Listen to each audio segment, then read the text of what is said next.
Anton and Christopher, it's so good to have you on the show. Thanks so much for joining us. Thanks for having us. Especially after your... Oh. What's an NSYNC song? Bye, bye, bye. Okay. Thanks for that. Yeah, Brilliant, yeah. brilliant. I'm glad that you could actually join us today because we were just talking about off air your night last night in Dublin. How was it? It's fun. It was good. We had some Irish whiskeys. It was nice to kind of get a taste of the culture. Yeah, indeed. We met a shout out to Noel. Noel. Sweet man. Good man. Taught us about Irish single malts and had blends. a really cool badass tattoo on the back of his neck. Yep. I don't remember that. Oh yeah, he had like a tribal tattoo, didn't he? Yeah. That was cool. And you were mentioning girls. Did you meet any girls while you were out last night? We met some lovely Irish ladies. They were dressed up. They looked very nice. They were very sweet to us. I love it. That's all I'm going to get, isn't it? Yeah, that's all you're getting out of us. And did Colin Farrell give you any tips about what to do while you're here in his hometown? No, I think in terms of Colin, I think his life of, partying or being in this town, I think is done. So we never really spoke about that. I mean, you had to talk with him about his family and like your families, right, and stuff. You guys didn't. Yeah, we didn't really chat about Dublin, but like we had one scene together where we were in a pool and it was for like we had to be in there for a few hours together and we just kind of chatted about our lives, but nothing about Dublin. I don't think he knew we were coming here. Yeah, to that's promote. right. But I just know he was just so brilliant every day creating this character that it was like that's what you watched. Yeah. So it was great working with Colin. Oh, he's great. He's the nicest man, and it's just like it's such a pleasure and a privilege to be able to watch an actor create something that's so great. And it's nice to know that like it's nice to see an actor when they're having fun with the role. Yes. And he was just doing different things every take, and you could tell that he loved playing this character, and it shows in the movie. It's really good. Do you know what I loved? And I have to admit to you guys, I didn't want to go see this because I don't like horrors. I'm petrified when it comes to horrors. I walked out and I'm raving about this film. It's so funny. You've got, I was the embarrassing person squealing in my seat, but I loved your line. You had the best line for me in the film where you referenced Twilight because this movie, it brings vampires back, doesn't it? Sure. I mean, Twilight, I haven't seen them, but I know it's a different kind of vampire. Yeah. But yeah, it's nice to have just one, like, the Dracula and the Nosferatu, like that one specific vampire, that one monster that's there just to terrorize your life. He's not there to win over the heart of a girl. He's there to just eat you and live and try to survive.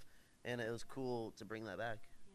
Were you guys, did you know about the original film and were you weary about taking on a remake? Well, I didn't know about the original. I watched the original after I'd read the script. I can't really talk about remakes because this is the third one I've done.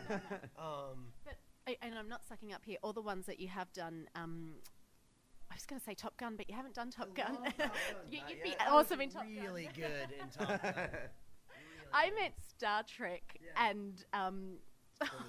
Thank you very much. I'm just seeing the glasses, and I'm seeing a Top Gun pose there. But Terminator. Salivation.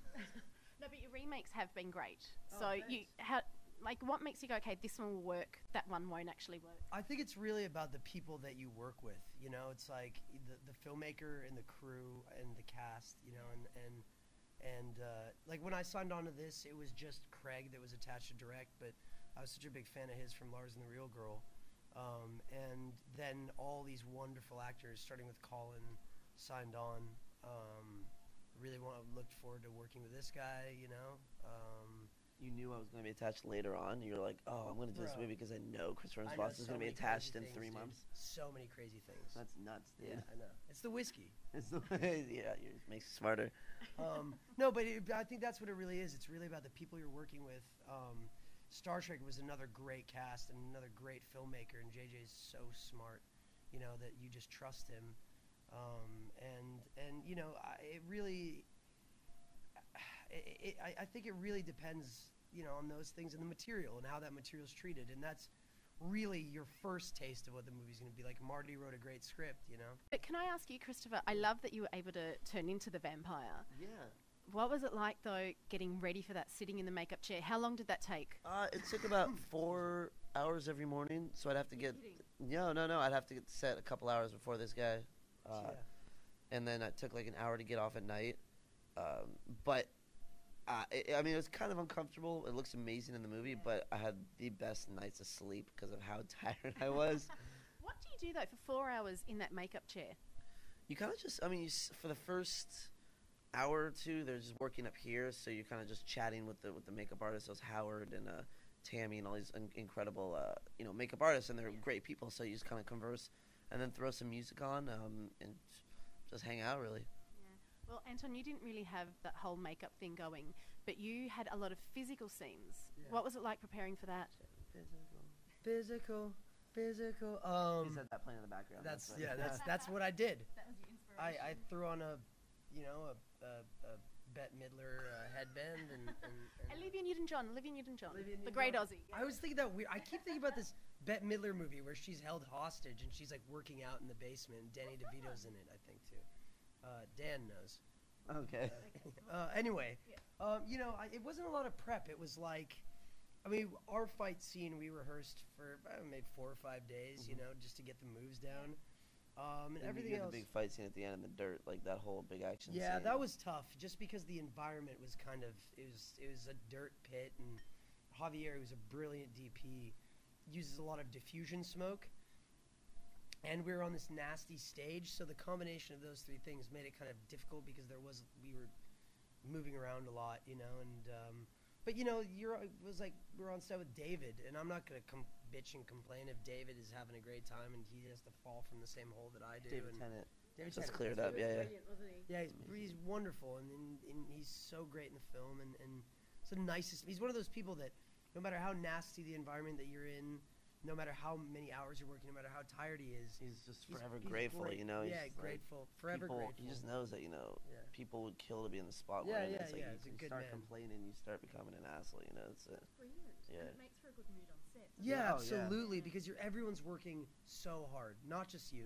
It's everyone from the craft service person that's there in the morning setting up to everyone. So it's like you have no right to complain. They're working just as hard, if not harder than us, So Crafty though, dude, is a good job. Yeah. You just basically make sandwiches all day and then eat them. Well, that's your job to eat them. But talking about jobs, your parents are both Anton. Your parents are professional figure skaters. Yeah. Did you ever think you wanted to go down that line, or was it always acting for you? No, my parents had me try skating. I was just terrible at it. Really? Yeah, and as athletes, as people with self-respect, they're like, there's no way that our child is sucking at this. And then acting, like I went to an acting class completely sort of randomly because a friend of ours suggested it as something I might enjoy. And he was right. I loved it, and I kind of just stuck with it. But it wasn't something that, growing up as a kid, I was like, I want to be an actor. I wanted to first be a scientist and then be Michael Jordan. Really? You want to be Michael Jordan for a little bit? Yeah, dude, I almost, Did you cry when you realized that you were not black? No, but that's the biggest key to being Michael Jordan. Plus his athletic ability, yeah. Perhaps, yeah. I remember crying, though, on the last Bulls game, and I knew he was retiring. Oh, I cried. I stood in front of the television set and cried. I have, like, 40 Michael Jordan basketball cards. Oh. Yeah, I love him. Talking about icons, Christopher, I have to bring this up every time your name's mentioned. McLovin is always thrown out there. Does that annoy you, or do you go, no, I actually really appreciate that. That's one of the, I'm happy to have done that. Yeah, I'm very happy to have done that. That's the reason why I got to do Fright Night and Role Models and Kick-Ass and whatnot. No, I'm forever grateful for that. I mean, sometimes there are people who are assholes when they come, and but no, everyone's normally really sweet about it.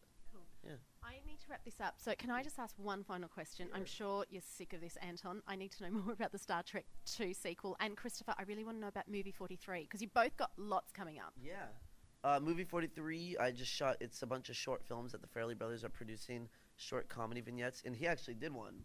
Yeah. We're both a part of Movie 43. But Elizabeth Banks directed mine, and it's me and Chloe Moretz, who played Hit Girl. Yeah. And yeah, I'm hoping it's coming out soon, but I know they're still shooting some and working on it, so we'll see. Okay. And Star Trek 2? I don't know anything about it. I know we're making it. Okay, that's good. Yeah, I don't know when or where or what, but I'll be there if they want me to. Brilliant. Thank you so much, guys. It was so much fun. Enjoy your time here in Dublin. Thanks.